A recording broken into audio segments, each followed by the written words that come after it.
Both Matthew and Luke record snippets of the events that surrounded the birth of Jesus. We're going to look at the verses in Luke chapter 2. Now you remember that Joseph was engaged to be married to Mary, and because he was a descendant of King David, he had to travel to his ancestral home, that's Bethlehem, to register for the census ordered by Caesar Augustus. We pick up the story in verse 5. He took with him Mary, to whom he was engaged, who was now expecting a child. And while they were there, the time came for her baby to be born. She gave birth to her firstborn son. She wrapped him snugly in strips of cloth and laid him in a manger, because there was no lodging available for them. So the traditional nativity view of a stable, complete with a varied selection of farm animals, all suitable sanitised, and with no poo in sight, is not supported by the scriptures.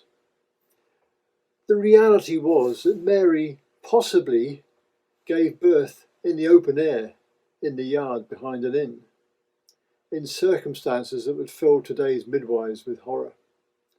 And you ladies will know that there was a raft of things that would have been going on behind that simplistic statement, she gave birth.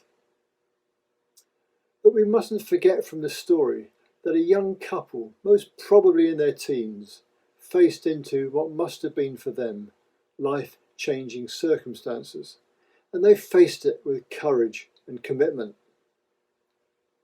Mary, a young teenager, took on the responsibilities of motherhood in obedience to an angel's visitation.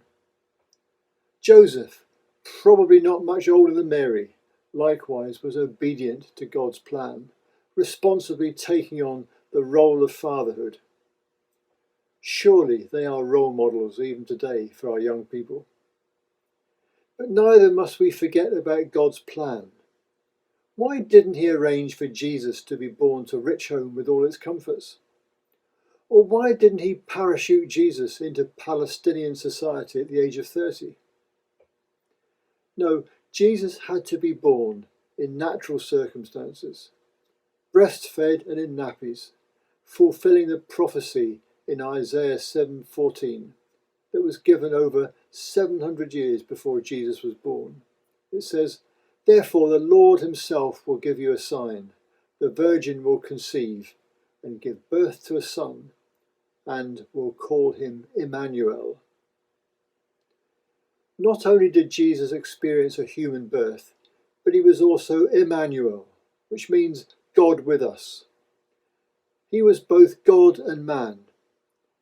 God knew what he was doing, and he knew that from these humble beginnings, his son truly would become the Saviour of the world.